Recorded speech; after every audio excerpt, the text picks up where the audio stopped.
ইন্দোনেশিয়ার এই কয়লাগুলোকে black diamond বা ব্ল্যাক গোল্ড বলা হয় কেন জানেন?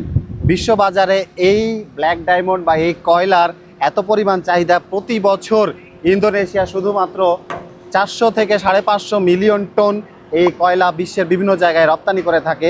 গত বছরের রিপোর্ট অনুযায়ী শুধুমাত্র তারা 800 থেকে 850 মিলিয়ন টন তারা কয়লা উৎপাদন করেছে, এবং বিশেষ করে কালিমান্তান বা সুমাত্রা এলাকায় এই কয়লা বেশিরভাগই উৎপাদন করা হয়।